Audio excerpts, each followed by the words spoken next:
Bapa di surga, kami bersyukur atas kasih dan kemurahan-Mu. Haleluya. Kami bersyukur kami boleh ada di tempat ini, di tempat yang tepat di mana kami harus ada untuk kami mendengar suara Bapa. Dalam pujian yang kami naikkan menjadi dupa yang harum dan menyukakan hati-Mu. Dan tiba saatnya kami akan mendengar suara-Mu, Tuhan. Berbicaralah pada hamba-Mu ini, urapi hamba-Mu, urapi firman-Mu, singkapkan kebenaran-kebenaran-Mu. Biar Engkau sendiri akan berkata-kata lewat mulut lidah bibir hamba-Mu. Dan sore hari ini, sore yang penuh berkat bagi setiap kami. Terpuji nama-Mu kekal selama-lamanya. Dalam nama berkat Tuhan Yesus Kristus, kami serahkan jalannya ibadah pemberitaan kebenaran ini dalam tangan kuasa-Mu. Haleluya. Amin. Silakan Bapak Ibu selalu duduk.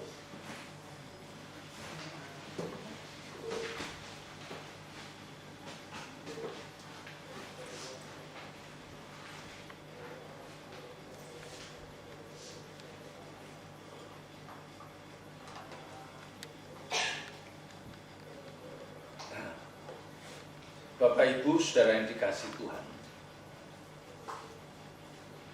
semua kita harus tahu, ya, orang percaya, khususnya Bapak Ibu saudara yang tekun beribadah dengan bertahun-tahun, berpuluh-puluh tahun, ya, kita harus tahu bahwa Allah Bapa itu memiliki rencana yang besar bagi umatnya.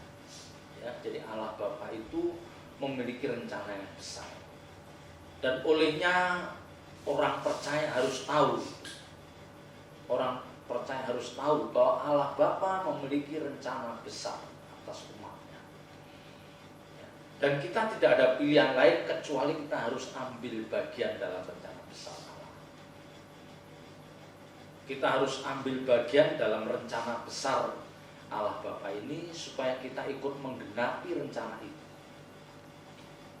Ya, jadi kalau kita orang percaya harus ikut menggenapi rancangan atau rencana besar Allah Bapa ini, jangan Bapak Ibu saudara langsung berpikir, wah aku harus jadi pendeta, aku harus jadi hamba Tuhan, aku harus jadi aktivis, ya, aku harus ambil pelayanan di gereja, apakah itu leader, singer, pemain musik, pembela sidang, dan lain sebagainya. Ini bukan berbicara masalah seperti itu, ya. Tetapi paling tidak Bapak Ibu saudara tahu bahwa Allah Bapa memiliki rencana besar bagi umatnya, dan kita harus tahu itu, dan bagaimana kita bisa ikut menggenapi rencana besar ini.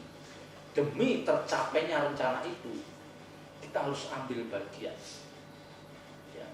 Banyak hal Bapak Ibu saudara dan saya bisa ambil bagian, ya. Tidak harus ikut terjun pelayanan langsung di gereja, tidak harus, ya. Kalau memang Bapak Ibu saudara panggilannya tidak di sana, ya nggak masalah. Tetapi yang penting kita orang percaya harus menjalani hidup seperti yang Tuhan kehendaki, menjalani hidup seperti yang Tuhan kehendaki. Ya. Nah, demi menggenapi tercapainya rancangan itu, demi menggenapi tercapainya rancangan itu, Allah Bapa memerlukan orang-orang percaya, ya. Allah Bapa memerlukan orang-orang percaya yang bisa ambil bagian, dalam rancangan itu. Jadi kalau misalnya saya, ya, panggilannya mungkin sebagai pembicara, ya, sebagai pendeta, ya saya harus mempersiapkan khotbah dengan sebaik mungkin.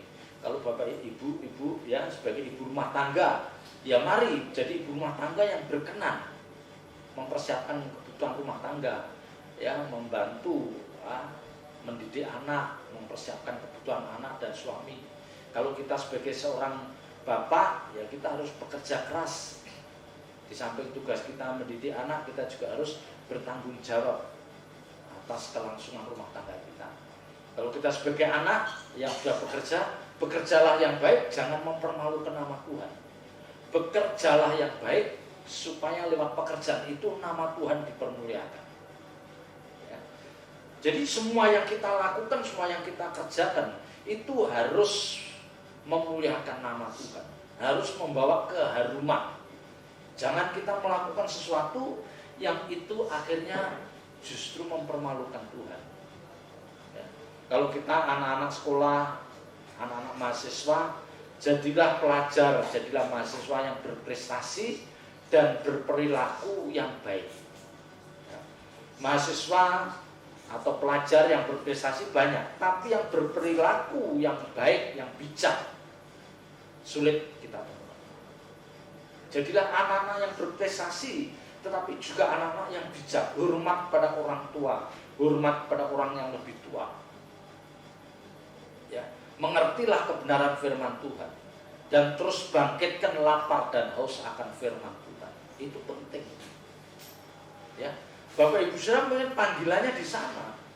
Jadi saya tidak pernah atau tidak akan meremehkan panggilan seorang ibu rumah tangga murni. Ya, dia bukan pekerja, bukan karyawan kantor, dia hanya ibu rumah tangga murni. Tapi kalau beliau-beliau ini bisa menjalankan sebagai ibu rumah tangga yang bertanggung jawab, mereka adalah orang-orang yang hebat, sosok yang luar biasa. Kalau misalnya dia bisa mendampingi suaminya yang sukses, anak-anak mengantar anak-anak yang sukses, bukan hanya sukses di bidang sekuler, tapi mereka menjadi orang-orang yang takut akan Tuhan. Ya, ibu-ibu rumah tangga itu mengenalkan anak-anaknya dengan kebenaran firman Tuhan. Mereka diajar dari paling yang sederhana, diajar berdoa, bangun tidur berdoa, mau makan berdoa, mau berangkat sekolah berdoa, ya, malam berdoa, membaca Alkitab. Ya, ibu-ibu yang bisa menjalankan fungsi sebagai ibu rumah tangga seperti ini, mereka akan menelurkan, mereka akan menghadirkan orang-orang percaya yang luar biasa. Jadi nanti kalau anak-anaknya tumbuh menjadi anak-anak yang luar biasa, dia sukses kuliahnya berhasil, pekerjaannya berhasil, dan menjadi pribadi yang takut akan Tuhan. Nah, ini yang paling penting. Ya. Jadi orang-orang yang bisa ambil bagian dalam rencana Allah, orang-orang yang bisa ambil bagian dalam rencana Allah, ini adalah orang-orang yang terhormat. Ya. Saya harus katakan mereka adalah orang-orang yang terhormat. Mereka adalah orang-orang yang dikenal bukan saja oleh sesama manusia atau keluarga besarnya, tapi Allah pun akan menghormatinya, Allah pun akan mengapresiasi. Ya, jadi ingat, kita harus ikut ambil bagian untuk menggenapkan rencana Allah, rencana Tuhan. Nah, orang-orang yang bisa ambil bagian, ini orang-orang yang memiliki integritas. Dia memiliki integritas. Maksudnya gini, mungkin dia tidak berpendidikan tinggi, tetapi dia memiliki integritas. Misalnya apa? Kejujurannya tidak diragukan. Wah, orang ini jujur sekali. Ya, orang ini jujur. Ketika orang sebutkan nama ini, orang akan langsung, wah, dia jujur. Ini integritas. Ketika disebutkan nama ini, orang akan tahu dia pekerja keras. Dia pekerja keras. Ya, dari pagi sampai malam pekerja keras. Ini punya integritas. Ya, ketika disebutkan namanya, dia adalah orang-orang yang rendah hati. Orang-orang yang rendah hati. Dia orang-orang yang hidup nikahnya suci. Nah, ini yang dikatakan integritas. Ya, jadi seseorang memiliki integritas itu dibangun dari berbagai sektor. Jadi bukan hanya pintar, bukan hanya cakap S1, S2, S3 atau apapun. Wah, itu perlu. Tetapi kalau dia, misalkan dia melarikan istri orang, udah nggak punya integritas. Dia pernah nipu, dia pernah korupsi, nggak punya integritas. Ya, dia nggak menghormati, dia tidak menghormati Tuhan, ya, tidak menghormati hari Sabat. Ini orang-orang yang nggak punya integritas. Ya, percuma orang seperti ini. Percuma orang seperti ini. Jadi ini yang saya katakan, punya integritas itu tidak serta-merta. Itu harus kita bangun Bapak Ibu Saudara. Ya, ini harus kita bangun integritas itu dari anak-anak. Dari anak-anak. Anak-anak itu diajar nggak bisa bohong. Bukan nggak boleh, nggak bisa bohong.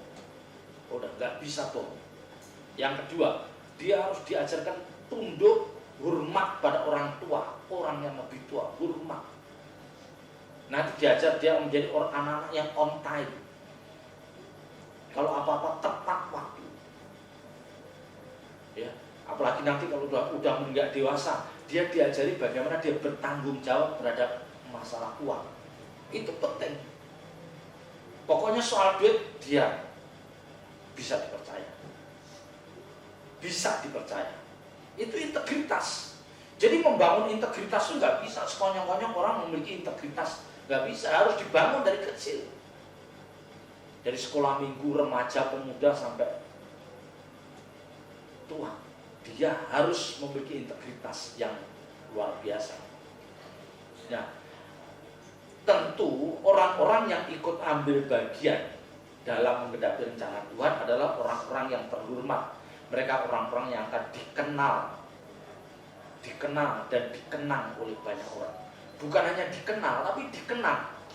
Jadi ketika orang itu sudah nggak ada, orang akan tetap, wah kalau nyebut nama bapak itu murah hatinya. Kalau nyebut ibu itu, waduh rendah hatinya. Ya, kalau nyebut om itu, waduh dia mudah menolong. Dimintain tolong mudah. Ya, jadi kita meninggalkan jejak yang sangat luar biasa. Nah, orang-orang seperti ini adalah orang-orang yang harus, ya, dia harus rela menjalani hidup yang berbeda dari kebanyakan orang. Dia harus rela, dia harus siap untuk menjalani hidup yang berbeda dari kebanyakan orang. Ya. Jadi orang-orang yang ingin dikenal dan dikenang oleh Tuhan dan juga oleh sesama, yang membangun integritas yang bernilai, dia adalah orang-orang yang siap menjalani hidup yang berbeda dengan kebanyakan orang. Ya. Mereka adalah orang-orang yang siap untuk dipertaruhkan oleh Tuhan, siap dipertaruhkan oleh Tuhan. Mereka orang-orang yang berani mengambil resiko,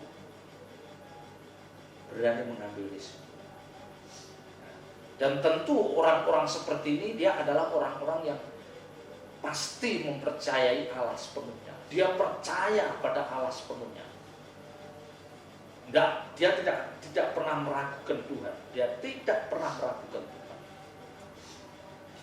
Jadi Bapak Ibu, kalau Bapak Ibu saudara membaca ke-12 murid Tuhan, ya, kecuali Yudas, ya, 11 murid rasul-rasul, ya, rasul-rasul dan juga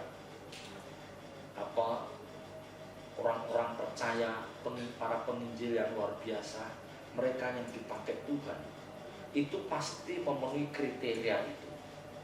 Dia pasti orang-orang yang punya integritas. Dia pasti orang-orang yang rela kehilangan kenyamanan dalam hidupnya.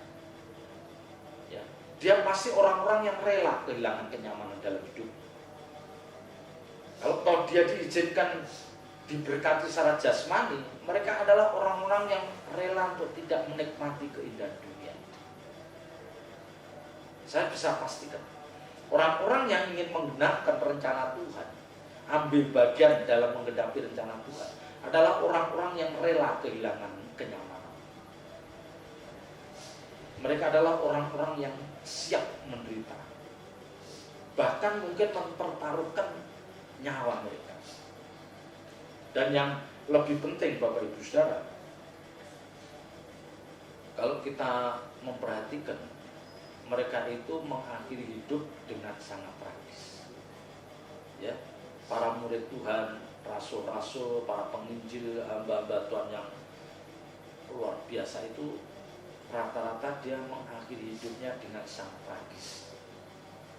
Ya, ada yang dipancung kepalanya, ada yang digantung, ada yang disalib dengan kepala di bawah, ada yang dimasukin penggorengan. Dimasukin penggorengan, belum mati, dilepas, masih dihajar. Ada yang dari atas atap didorong, dijatuhkan, masih setengah mati dicambuk. Yang sadis lagi diseret pakai kereta. Bisa membayangkan matinya tragis. Para penginjil tragis. Nah, orang-orang ini adalah orang-orang yang dikenang oleh banyak orang, dan mereka orang-orang yang dikenang oleh Tuhan. Mereka orang-orang berhasil menorehkan namanya dengan tinta emas. Yang menorehkan namanya dengan tinta emas yang tidak mungkin dilupakan oleh siapapun. Nah, makanya seperti yang pernah saya katakan beberapa minggu atau bulan yang lalu, kalau orang percaya sekarang ini ke gereja ditanya mau ke surga, oh ya saya mau ke surga. Semua pasti mau ke surga. Nah, cuman pemahaman tentang surga itu biasanya masih cetek. Ah, pokoknya surga seperti itu. Nanti kita happy-happy. Kita ketemu, misalnya ketemu Paulus, ketemu Petrus, kita membayangkan seperti itu. Ya kan pasti kan Paulus, Petrus, Yohanes, Yakobus, Andreas, pasti mereka masuk surga. Orang-orang yang mempertaruhkan hidupnya. Nah, cuman kadang-kadang kalau saya mikir, saya ini secara fisik nggak menderita, sama sekali nggak menderita menjadi pelayan Tuhan. Ya, secara rohani, secara kejiwaan juga enggak. Tapi dalam hati saya ingin ke surga seperti surga yang ditempatin Paulus, ditempatin Petrus, ditempatin Andreas, Yohanes. Tapi kalau kita berpikir logis, mungkin enggak. Coba kita berpikir aja. Loh, kita itu enggak ada pertaruhannya loh jadi orang Kristen. Enggak ada loh kita itu yang, kita coba lihat hamba-hamba Tuhan yang Bapak Ibu sudah kenal, ada enggak yang matinya menderitanya dicambuk, disalib, diseret karena dia membela pekerjaan Tuhan? Ada enggak? Terus nanti ketika di pemakaman, wah di surga dipermuliakan. Saya kok enggak yakin ya. Ya mungkin nggak ke neraka, tetapi berat mengatakan itu.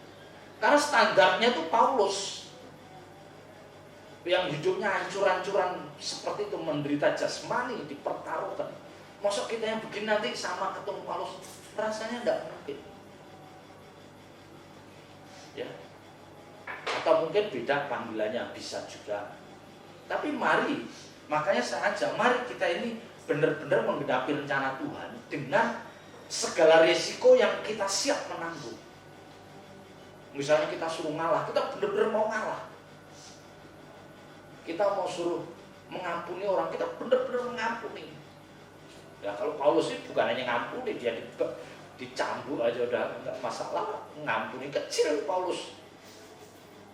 Ya. Apalagi berkorban, kita belum berdarah-darah. Jadi saya mengingatkan hal ini biar kita itu malu dengan diri kita. Akhirnya kita malu juga. Iya ya. Apalagi Stefanus matinya dilemparin batu. Saya bisa membayangkan Stefanus mati dilempar batu. Mulai dari batu kecil, setengah, agak gede sampai mati. Itu sakitnya kan lama itu. Mendingan ditembak sekarang dia mati udah. Dia cepat benjol lagi. Itu berapa kali tuh dia sampai mati. Ya. Jadi dia tuh pertaruhannya ada. Dia menggenapi, dia tahu bahwa ini panggilan saya seperti ini dan saya harus mati seperti ini, nggak masalah. Ya. Jadi orang-orang yang memang dia menggenapi panggilan atau rencana besar Allah adalah orang-orang yang rela kehilangan kenyamanan hidup, rela tidak menikmati keindahan dunia, rela menderita, aniaya, rela. Asal semua itu demi kemajuan Injil, itu demi pekerjaan Tuhan. Jangan kita rela tapi karena kita boros, ya, karena kita boros, kita malas, kita nggak jujur, penjudi, masukin penjara karena narkoba. Itu bukan seperti itu.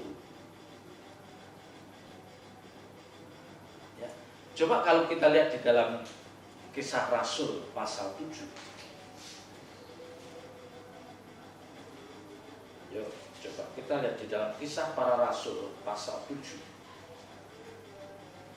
Kisah Para Rasul pasal 7 ayat yang ke-55, 55 dan 56. Coba Ibu Ori yang keras dibacakan. Demikian firman Tuhan. Tetapi Stefanus yang penuh dengan Roh Kudus menatap ke langit, lalu melihat kemuliaan Allah dan Yesus berdiri di sebelah kanan Allah. Lalu katanya, sungguh aku melihat langit terbuka dan Anak Manusia berdiri di sebelah kanan Allah. Nah, ini momen, ini peristiwa di mana Stefanus diseret, sudah menghadapi hukuman, dirajam pakai batu. Tapi sementara dia dirajam, dikatakan Stefanus yang penuh dengan Roh Kudus. Jadi orang-orang yang membela pekerjaan Tuhan, orang-orang yang ingin ambil bagian dalam menghadapi rencana besar Allah, itu orang-orang yang pasti dipenuhkan oleh Roh Kudus. Ya. Di sini dikatakan, tetapi Stefanus yang penuh dengan Roh Kudus menatap ke langit, lalu melihat kemuliaan Allah dan Yesus berdiri di sebelah kanan Allah. Sungguh aku melihat langit terbuka dan Anak Manusia berdiri di sebelah kanan Allah. Jadi saat kematian Stefanus, dia diperlihatkan sesuatu yang ilahi. Dia melihat, dia menatap ke langit. Roh Kudus memenuhi dirinya dan Roh Kudus membawa dia untuk dia memandang langit dan dia melihat kemuliaan Allah. Yesus berdiri di sebelah kanan Allah. Ya. Jadi orang-orang yang hidup bagi Tuhan, orang-orang yang membela pekerjaan Tuhan, saya pastikan dia tidak akan ada kegentaran dalam hatinya saat dia ada di ujung maut. Saat dia ada di ujung maut, tidak mungkin dia gentar.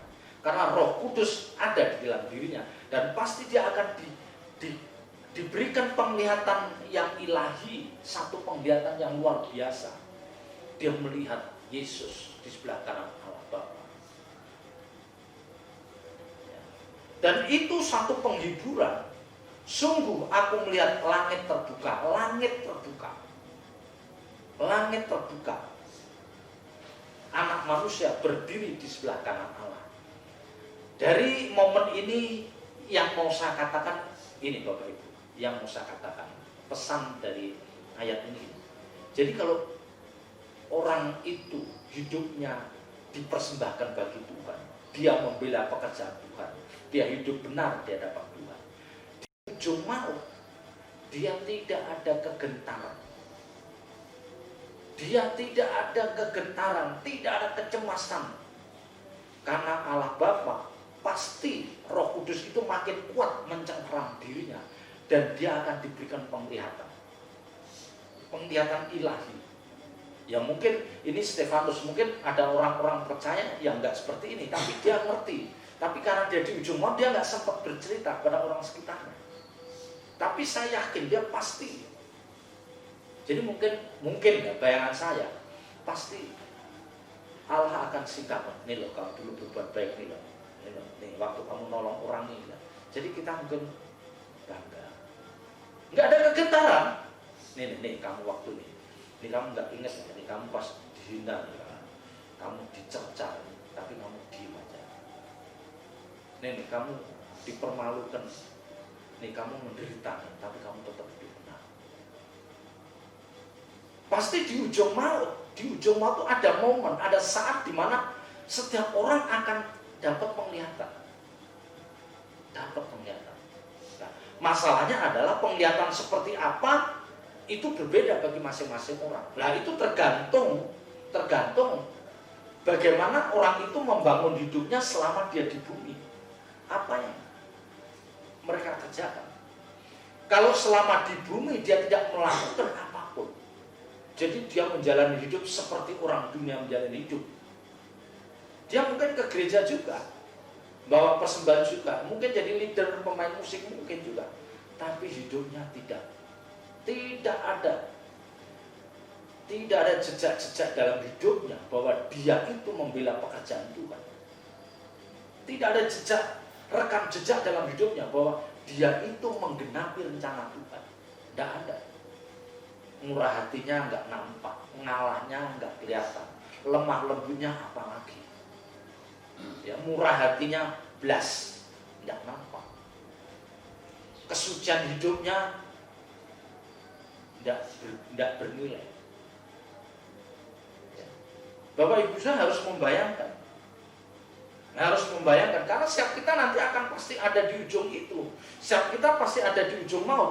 Tapi masalahnya bagaimana ketika kita ada di sana, kita dengan tenang dan dengan sukacita.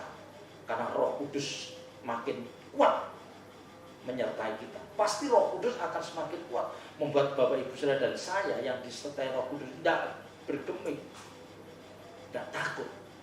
Ya, sekalipun alat medis itu sudah tit, kita dengar alat itu makin pelan tapi tenang. Bahkan mungkin dia bisa sambil mati sambil mengakhiri hidupnya dengan tersenyum, wajah yang tersenyum. Bisa. Ya, ini yang saya katakan, tidak semua orang menjelang kematiannya akan diberikan penglihatan seperti Stefanus. Tidak. Jadi hanya orang-orang yang hidupnya dipertaruhkan bagi Tuhan. Hanya orang-orang yang hidupnya menggenapi rencana besar Tuhan, itu mereka pasti menerima penglihatan seperti itu. Ya mungkin tidak persis seperti Stefanus langit terbuka, tidak juga. Ya kalau dia di ruang ICU, tidak mungkin. Nah, Stefanus itu kan di padang belantara, dilihat orang banyak, dia diseret sambil dilempari batu. Tapi Roh Kudus tuntun dia lihat ke atas langit terbelah. Saya membayangkan betapa bahagianya Stefanus.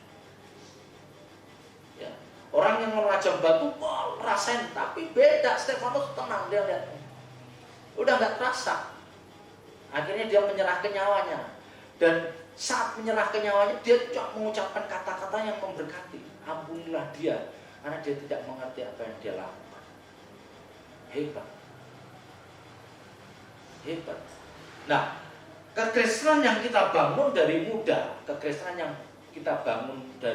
ini, salah satunya adalah mengantar orang percaya supaya dia tenang dan dia sukacita menghadapi hari kematian.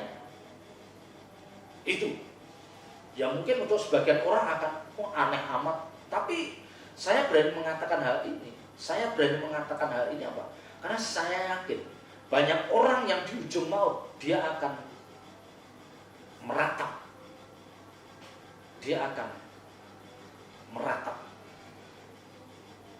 Saya yakin. Dan saya saya beberapa kali saya ke ICU. Kalau dulu dampingin dokter periksa USG di ICU tuh, saya lihat mereka tuh ada orang air mata itu tidak pernah berhenti terus. Air mata itu, saya waktu itu nggak ngerti. Tapi saya yakin orang itu bukan karena ngeluh sakit yang beberapa jarum menembus tubuhnya. Saya yakin bukan karena jarum-jarum yang masuk tubuhnya, enggak. Saat itu karena saya belum mengerti, tapi sekarang saya mengerti. Mungkin dia diperlihatkan dengan satu pandangan yang mengerikan bagi dia. Nangis dia, terus air matanya mengalir. Ya saya tidak bisa memastikan apa, tetapi mungkin itu, atau mungkin bisa jadi dia menangisi orang-orang yang akan ditinggal, orang-orang yang dikasihi adalah orang-orang yang belum benar di hadapan Tuhan. Bisa juga. Jadi dia nangis. Ya. Seperti Lazarus dan orang kaya. Lazarus di pangkuan Abraham, dia menderita, dia bilang, masih ada saudaraku di rumah, tolong kasih tahu dia. Karena orang kaya itu mengalami betapa menderitanya dia.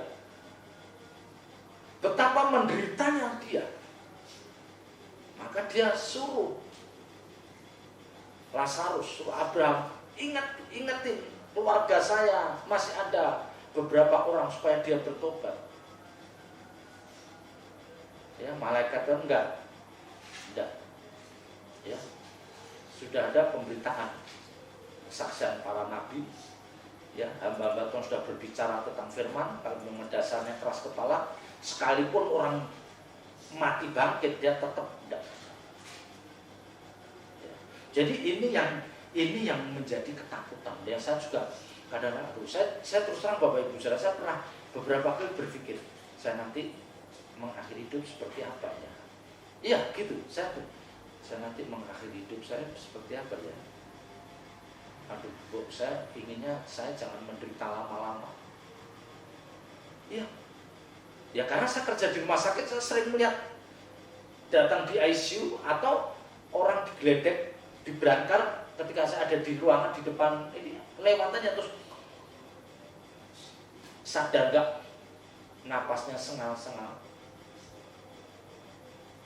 Ya, saya berpikir itu, waduh saya nanti bagaimana cara saya nanti mengakhiri hidup. Ini menjadi perenungan saya. Jadi setiap kita nggak mau melewati kesakitan yang panjang. Tapi itu kan kita maunya. Tapi kan maunya Tuhan beda. Nah, makanya saya mengatakan hal ini biar kita nanti kayak Stefanus di saat di penghujung akhir kehidupannya dia diberkati dengan penglihatan ilahi yang luar biasa itu. Ya. Jadi orang-orang yang selama hidupnya sama sekali tidak pernah menunjukkan perbuatan kasih terhadap sesama. Ini saya ingatkan. Orang-orang yang selama hidupnya tidak pernah menunjukkan perbuatan kasih terhadap sesamanya. Dia tidak pernah membela pekerjaan Tuhan. Hidupnya tidak bersih. Mulutnya masih jahat. Dan hidupnya menjadi batu sandungan banyak orang. Orang seperti ini pasti dia akan diperlihatkan sesuatu yang mengerikan. Pasti. Malaikat akan melihatnya. Bayang-bayang. Jadi film kita itu akan nampak dan kita bisa meratap. Nangis. Itu awal. Itu baru awal dari penderitaan. Itu belum masuk ke kekekalan. Itu baru di ujung maut sudah menderita. Bagaimana setelah itu? Ya. Setelah itu. Jadi saya terus akan menyuarakan bagaimana perbuatan kasih terhadap kita, bagaimana kita mengampuni, bagaimana kita rela mengalah, bagaimana, ayo terus itu yang saya suarakan. Karena itu yang akan menentukan nasib kekal Bapak Ibu Saudara. Dan ini pasti terjadi Bapak Ibu Saudara. Jadi ini pasti terjadi. Ya. Jadi sekali lagi orang-orang yang menggenapi rencana Allah, orang-orang yang menggenapi rencana Allah adalah orang-orang yang mencintai Tuhan. Mereka adalah orang-orang yang mencintai Tuhan. Dan orang-orang seperti ini adalah orang-orang yang terhormat di mata Allah. Ingat, mereka adalah orang-orang yang terhormat di mata Allah. Yang akhirnya ketika dia mati, nanti orang seperti ini yang layak dipermuliakan. Yang Alkitab bahasakan sebagai orang-orang yang dipermuliakan. Nah, Bapak Ibu saya dikasih Tuhan, tentu mereka adalah orang-orang yang tidak dalam waktu singkat. Jadi mereka nggak mungkin dalam waktu singkat membangun imannya. Tidak mungkin mereka dalam waktu singkat membuat dirinya itu mencintai Tuhan. Tidak mungkin. Tidak mungkin dia dalam waktu singkat dia menjadi orang-orang yang rendah hati. Tidak mungkin.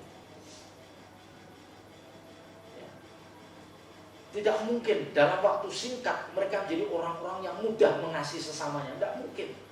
Tidak mungkin. Ya, tidak mungkin.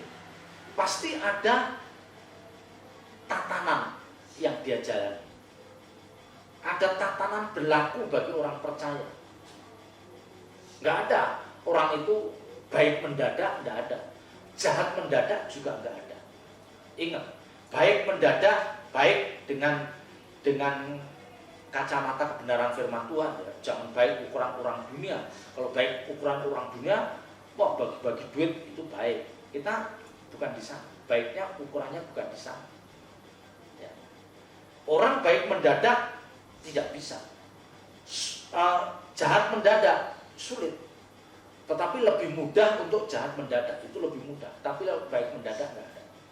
Orang mau baik itu pasti dibangun dari satu kehidupan dari hari ke hari yang dia menghormati hadirat Tuhan dalam hidupnya.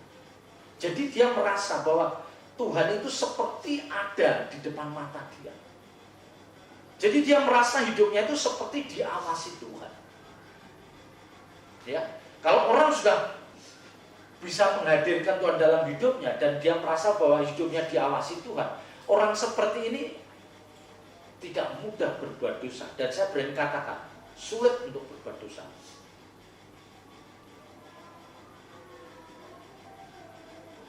Ya, saya sendiri belum sampai ke level itu, tetapi saya renungkan.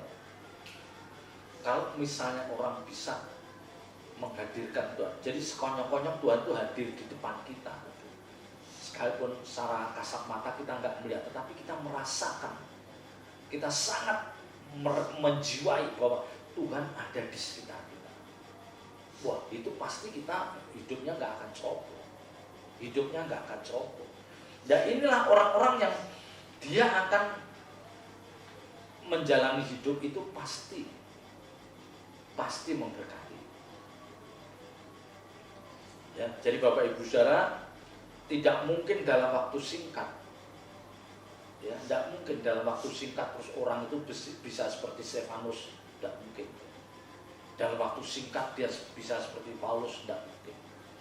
Pasti ada kebenaran-kebenaran yang menjadi asupan jiwa. Ini yang harus diyakini. Harus ada kebenaran-kebenaran yang menjadi asupan jiwa kita. Ya, harus ada kebenaran-kebenaran yang mengisi bejana jiwa kita. Itu mutlak, tidak bisa tidak. Mereka adalah orang-orang yang sudah memiliki pemahaman firman yang lengkap, firman Tuhan yang lengkap.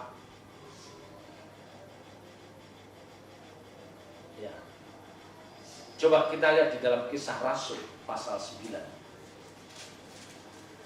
Kisah Rasul pasal 9 ayat 10 sampai 14. Ya, dibaca dengan cepat. Kisah Rasul 9, 10 dan 11. Di Damsyik ada seorang murid Tuhan bernama Ananias. Firman Tuhan kepadanya dalam suatu penglihatan. Ananias, jawabnya, "Ini aku, Tuhan."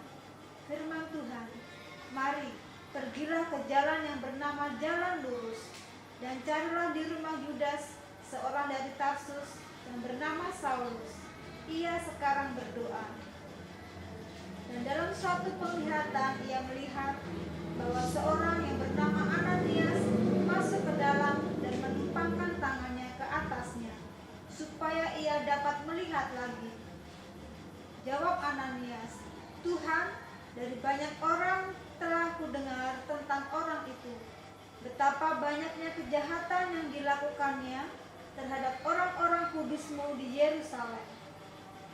Dan ia datang kemari dengan kuasa penuh dari imam-imam kepala untuk menangkap semua orang yang memanggil nama-Mu." Ya, ayat 15 saya baca. Tetapi firman Tuhan kepadanya, "Pergilah, sebab orang ini adalah alat pilihan bagiku untuk memberitakan namaku kepada bangsa-bangsa lain, serta raja-raja dan orang-orang Israel. Aku sendiri akan menunjukkan kepadanya betapa banyak penderitaan yang harus ia tanggung oleh karena namaku." Nah, ini adalah sepenggal dialog antara Ananias dan Tuhan. Ya, dikatakan bahwa Ananias adalah murid Tuhan di Damsyik.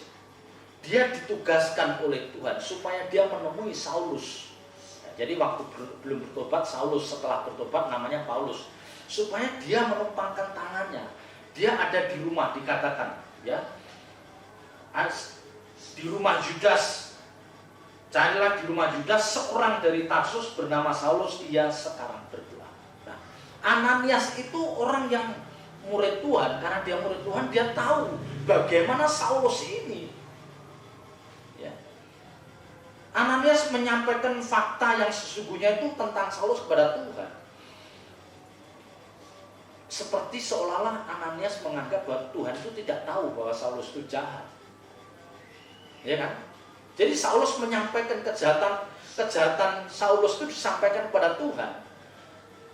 Ananias sepertinya mengajari Tuhan, seolah-olah Tuhan itu nggak ngerti kejahatannya Saulus. Ngerti Tuhan. Ya. Ini jawab Ananias, Tuhan, dari banyak orang telah kudengar tentang orang itu, betapa banyaknya kejahatan yang dilakukannya terhadap orang-orang kudusmu di Yerusalem. Jadi Ananias itu seperti ngasih tahu Tuhan. Padahal kan Tuhan tahu bagaimana rekam jejak Saulus ini. Dia orang-orang yang sangat sadis. Dia demi membela ajarannya, dia mengejar-ngejar pengikut jalan kebenaran, pengikut Tuhan Yesus. Dikejar-kejar, ditangkap, diseret, dan disiksa. Ketika Ananias dipanggil, dia protes. Loh, nggak salah Tuhan. Ya. Jadi ketika Tuhan memanggil Ananias untuk menemui Saulus, ada ketidakpercayaan dalam diri Ananias. Ya. Ada ketidakpercayaan dalam diri Ananias dan juga ada ketakutan. Yang pertama, ketidakpercayaannya. Ananias gini, Saulus kan jahat. Mungkin nggak ada orang sejahat Saulus. Memang nggak ada orang yang lebih baik dari Saulus, Tuhan, yang akan kau pakai. Coba, kalau Bapak Ibu Saudara posisinya seperti Ananias, pasti akan mengucapkan kalimat yang sama. Karena kita melihat Saulus itu betapa bukan lagi jahat, dia sangat jahat buat pengikut Tuhan. Maka ketika Tuhan nyuruh Ananias untuk dia mendoakan Saulus supaya dia sembuh dari butanya, dia nggak habis pikir, Tuhan itu apa nggak ngerti jahatnya Pak Saulus ini. Jadi dia tuh nggak percaya, ya. Apakah Tuhan mau pakai orang seperti itu? Orang yang sangat memusuhi pengikut Kristus. Ya, mungkinkah Tuhan memakai orang seperti ini? Atau tidak adakah orang lain yang lebih pantas dipakai Tuhan daripada Saulus? Nah, itu menurut pemikiran Ananias. Jadi dia nggak yakin, masa sih orang kayak gini dipakai Tuhan. Yang kedua, dia takut. Karena apa? Waduh, kalau benar dia itu sudah bertobat, kalau belum bertobat, ada ketakutan. Karena dia tahu Saulus itu sosoknya, pekerjaannya akhir-akhir ini menganiaya jemaat pengikut jalan Tuhan. Dan Ananias lihat sudah banyak korban dari kejahatan Saulus, sudah banyak korban. Salah satu Stefanus. Ya, jadi secara manusia bagi Ananias, dia ingin biarnya aja nih Saulus buta. Mungkin itu Tuhan, kalau mungkin boleh dialog panjang, cari aja yang lain. Memang nggak ada orang lain. Ya, kita aja di kantor ya, kalau misalnya atasan kita mempercayakan sesuatu ke orang yang kita nggak yakin orang itu baik, kita kan ngomong, Pak atau Bu, kok dia sih nggak takut? Nah, kan begitu kan? Sama, Ananias juga gitu. Dia menyampaikan fakta yang sesungguhnya, tetapi Tuhan meyakinkan. Tetapi firman Tuhan, pergilah, sebab orang ini adalah alat pilihan bagi. Jadi Ananias udah nggak bisa, pergilah. Kamu harus pergi. Nah, pelajaran yang baik Bapak Ibu Saudara, ya, pelajaran yang baik. Jadi kadang-kadang kita menilai orang itu dari penampilan fisik, lahiriahnya, atau masa lalunya. Langsung kita menghakimi, oh dia nggak mungkin dipakai Tuhan. Wes, selesai. Yang kedua, selalu ada curiga dalam diri kita terhadap orang itu. Ketakutan itu selalu ada seperti Saulus. Takut saya, curiga. Nah, ini tidak boleh terjadi. Ya, momen ini, fragmen ini mengajarkan pada Bapak Ibu Saudara dan saya, ternyata Tuhan itu bisa pakai siapa saja. Tuhan itu bisa pakai siapa saja, asal orang itu memiliki nurani yang bersih. Ya, dia tidak ada kelicikan.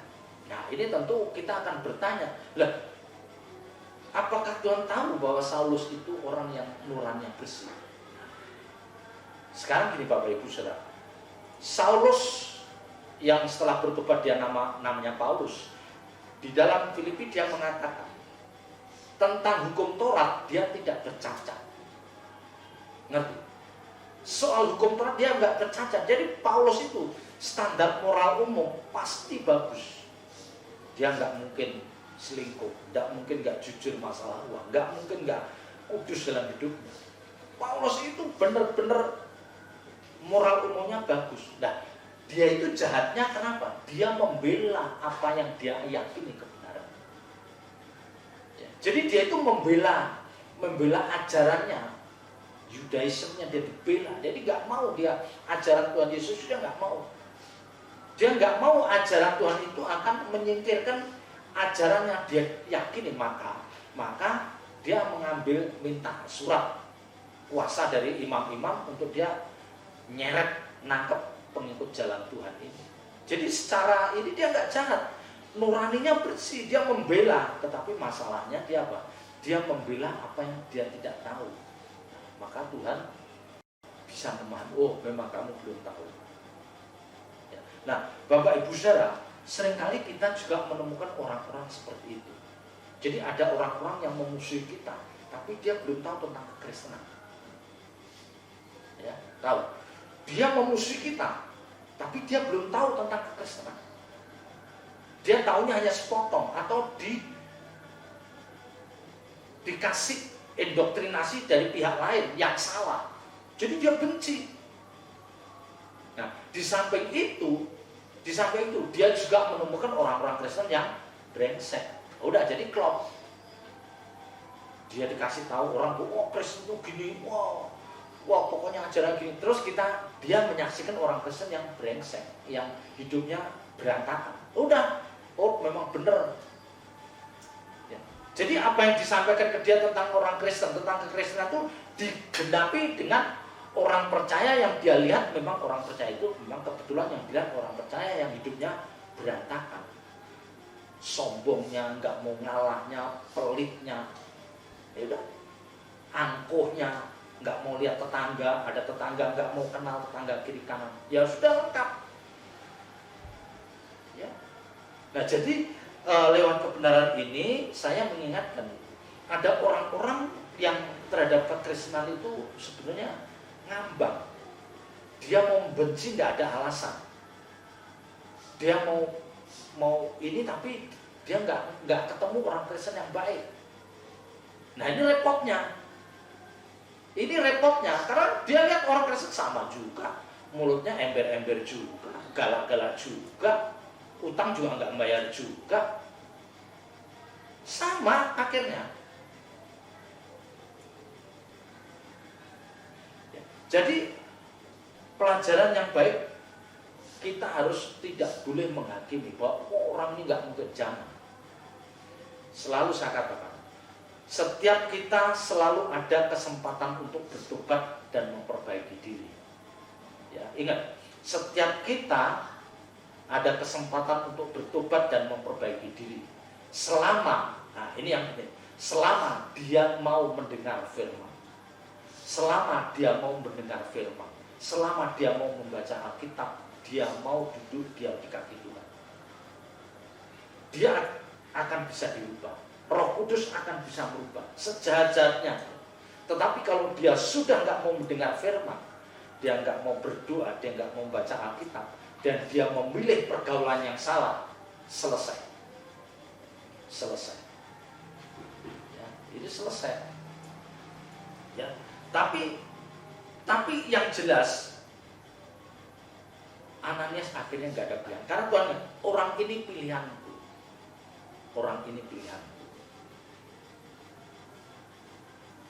Ya. Jadi kalau Alkitab katakan yang beberapa kali saya sampaikan, kita harus mengasihi musuh kita, ya. Dan kita mendoakan orang-orang yang menganiaya kita, itu benar. Ini hasilnya Saulus, dia didoakan. Jadi mendoakan orang-orang yang menganiaya, mengasihi orang-orang yang memusuhi kita. Itu rumus Alkitab. Tampar pipi kiri, kasih pipi kanan. Akhirnya kalau ini bisa kita kerjakan, dan ini memang bagian yang bisa kita kerjakan. Ini bagian kita yang bisa kita kerjakan. Mendoakan mereka, mengasihi mereka, menunjukkan kepada mereka bahwa hidup kita benar. Itu bagian kita. Selebihnya biar Tuhan yang berkarya. Ya, selebihnya biar Tuhan yang berkarya. Jadi saya mau katakan Bapak Ibu Saudara, jangan kita mematok, cara berpikir kita dipatok seperti Ananias. Tidak mungkin dia pakai Tuhan. Dia jahat Tuhan. Jangan kayak Ananias. Ananias yang pertama, tapi akhirnya Ananias menurut Tuhan. Ya. Jadi Bapak Ibu Saudara, untuk memakai Saulus yang selanjutnya setelah dia bertobat menjadi bernama Paulus, ya. Jadi Tuhan itu untuk memakai Saulus perlu ketaatan dari seorang Ananias. Untuk memakai, ya, Tuhan untuk memakai Saulus yang akhirnya menjadi Paulus dan dipakai secara luar biasa, itu perlu ketaatan dari seorang Ananias. Kalau Ananias nggak taat gimana? Nah, di sini saya baru mengerti. Ya. Jadi kehidupan Bapak Ibu Saudara ini mungkin Bapak Ibu Saudara seperti Ananias. Mungkin Bapak Ibu Saudara tidak dipakai secara spektakuler, mungkin. Tapi kalau Bapak Ibu Saudara taat, Bapak Ibu Saudara bisa menjadi jembatan Tuhan untuk orang lain bisa tahu maksudnya. Jadi lewat Bapak Ibu Saudara, orang lain itu bisa dipakai lebih oleh Tuhan. Dan kita tidak perlu cemburu. Jadi setelah Paulus ternyata dipakai lebih luar biasa dari Ananias ikhlas. Ya. Jadi ketaatan Ananias itu diperlukan. Ketaatan orang percaya itu diperlukan. Ketaatan orang tua sangat diperlukan demi keberhasilan anak-anak mereka. Jadi kalau orang tuanya aja nggak taat, kita tidak boleh merindukan anak-anaknya berhasil. Ya. Karena ketaatan seseorang itu akan berimpact, akan berdampak pada orang lain, kepada orang-orang dekatnya. Sebaliknya ketidaktaatan kita juga berdampak pada orang-orang sekitar kita. Ya. Dalam hal ini, maka saya katakan semua orang itu akan dipakai Tuhan. Ya. Semua kita akan dipakai Tuhan. Mari kita menemukan panggilan kita untuk mengabdi di hadapan Tuhan. Dan jadilah orang yang taat seperti Ananias. Kita banyak Ananias yang memang tidak dikenang orang, tapi saya yakin Tuhan pasti mengenal orang ini. Ya, memang kita mungkin tidak dipakai spektakuler seperti Paulus, seperti hamba Tuhan besar, mungkin tidak. Tetapi ketaatan kita mendorong, mengantar hamba Tuhan itu dipakai Tuhan secara luar biasa. Ya, maka di depan saya katakan, mari kita menggenapi rencana Tuhan. Jangan, aku ibu rumah tangga, aku gini, aku. Enggak. Mungkin Anda akan dipakai sebagai Ananias yang Tuhan memerlukan ketaatan saudara. Ya. Ketaatan itu perlu. Ya. Jadi mari kita belajar dari pemilihan Saulus yang akhirnya bertobat menjadi Paulus ini lewat ketaatan Ananias. Ya. Kalau Ananias itu tidak taat, kalau Ananias sampai tidak taat, dia bukan hanya menggagalkan Saulus, tetapi dia harus berurusan dengan Tuhan. Ananias harus berurusan dengan Tuhan, karena secara tidak langsung dia ambil bagian dalam menggagalkan rencana besar Tuhan.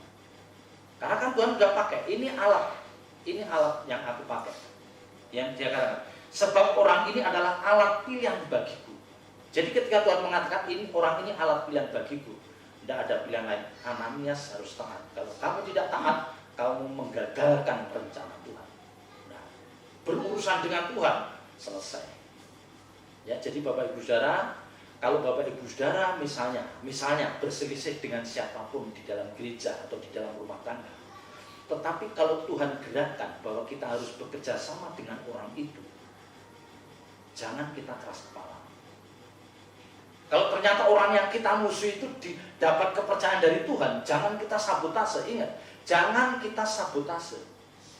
Kalau orang itu sudah dipercayakan Tuhan, jangan kita, karena kita nggak suka, karena kita clash, kita sabotase, kita nggak mau dukung dan kita ada membantah. Wah, berat. Ini tidak seperti Ananias. Ya. Kalau Bapak Ibu, kalau ada orang-orang yang mengambil langkah seperti itu, you menggagalkan rencana Tuhan. Urusannya sama Tuhan, bukan sama orang itu. Ya, makanya kenapa kita tidak boleh menghakimi. Kalau ada hamba Tuhan yang salah itu urusannya sama Tuhan. Kalau kita sabotase terhadap hamba Tuhan, sementara hamba Tuhan itu masih dipercayakan, kita berurusan dengan Tuhan, berat. Saya baru mengerti, waduh, berat ternyata. Kita nggak boleh menghakimi. Kita tidak boleh menghakimi. Ya, biar mereka berurusan dengan Tuhan. Yang penting bagaimana saya dan saudara taat seperti Ananias. Selamat berjuang, Tuhan Yesus memberkati. Ya, mari saya undang Bapak Ibu bangkit berdiri. Kita akan angkat pujian Tuhan Engkau Pembelaku.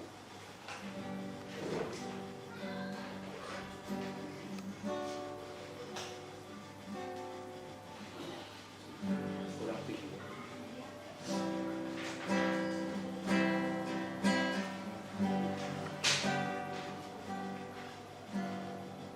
Tuhan Engkau pembelaku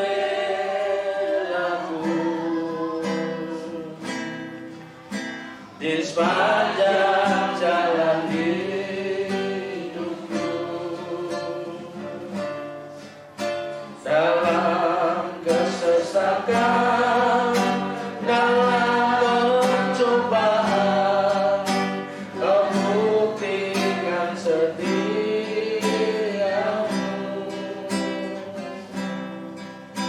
kalau jiwaku terluka, aku lemah tak berdaya.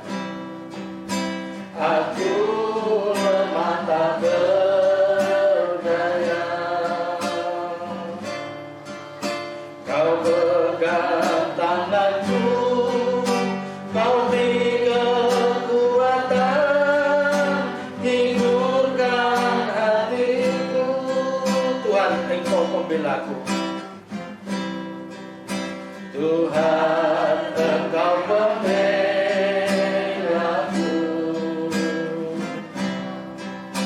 di sepanjang jalan hidupku,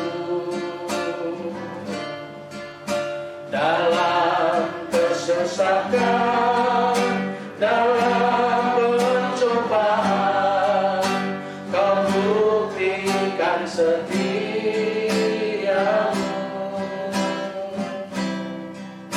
Kalau jiwaku terluka, aku lemah tak berdaya. Kau pegang tanganku, Kau beri kekuatan, hiburkan hatiku. Melalui semua itu, melalui semua itu, Kau mengajarkan jalan-jalan-Mu.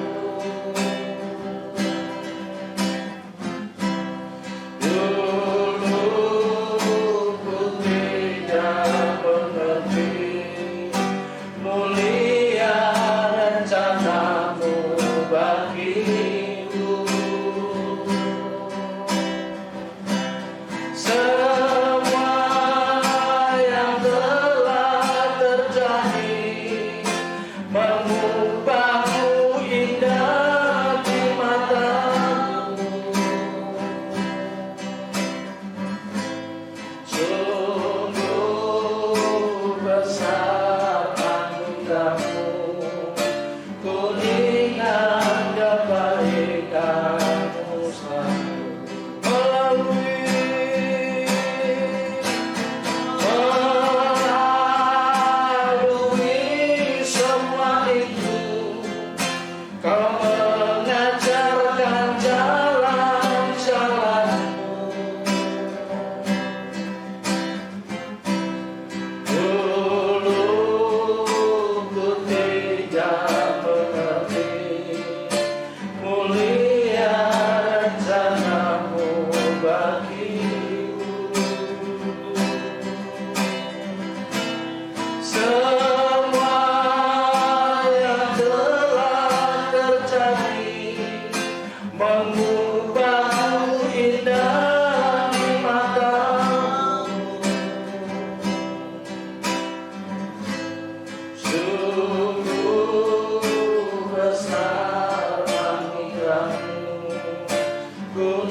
Bapa di surga, kami bersyukur atas penyertaan-Mu dalam ibadah sore hari ini dari awal pertengahan hingga akhirnya.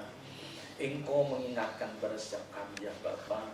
Mungkin kami bukan jadi orang-orang yang harus menonjol terkenal seperti orang lain, tapi kami harus menjadi seperti Ananias yang taat untuk mendengar perintah-Mu. Itu cukup bisa kami lakukan Tuhan. Kami bersyukur Tuhan. Kami harus menemukan panggilan kami untuk mengabdi. Siapapun kami, apapun pendidikan kami, dan bagaimanapun keadaan status sosial kami, kami tetap percaya Engkau memiliki rencana yang indah buat setiap kehidupan kami. Terima kasih Tuhan, terima kasih. Roh Kudus kuatkan dan teguhkan kami. Biarkan kami menjadi orang-orang percaya yang senantiasa hidup dalam ketaatan, bukan menuruti keinginan daging dan ego kami, tetapi kami mau mendengar suara Tuhan, suara yang lembut dari Roh Kudus yang terus menuntun perjalanan hidup kami. Terima kasih Tuhan, terima kasih. Meteraikan firman-Mu di dalam setiap hati kami dan ajar kami melakukannya dengan penuh ketaatan. Kami serahkan saudara-saudara kami yang menyaksikan ibadah live streaming pada sore malam hari ini. Engkau memberkati pekerjaan kami, Engkau memberkati usaha kami, Engkau memberkati anak cucu menantu kami. Apapun yang kami kerjakan, biarlah boleh menjadi berhasil karena Engkau yang menyertainya. Dan biarlah semua ini untuk kemuliaan nama-Mu. Tuhan, mohon Engkau memagari setiap kami ya Bapa. Tutup bungkus dengan kuasa darah-Mu. Jauhkan kami dari sakit penyakit, jauhkan kami dari tangan-tangan jahat, jauhkan kami dari jangkauan virus corona. Kiranya damai sejahtera, sukacita surgawi hadirkan dalam rumah tangga, dalam hidup kami, pribadi lepas pribadi. Kami serahkan bangsa dan negara kami di dalam tangan kasih-Mu. Pakai Bapak Presiden, Wakil Presiden, dan seluruh pejabat tinggi negara. Berikan beliau-beliau ini hikmat marifatnya dari surga. Dan biarlah beliau-beliau ini bisa membawa bangsa ini keluar dari keadaan saat ini dan memasuki hidup yang lebih baik lagi. Terpuji nama-Mu kekal selama-lamanya. Dalam nama berkat Tuhan Yesus Kristus kami berdoa dan ucap syukur. Dan semua yang percaya katakan amin. Amin. Tuhan Yesus.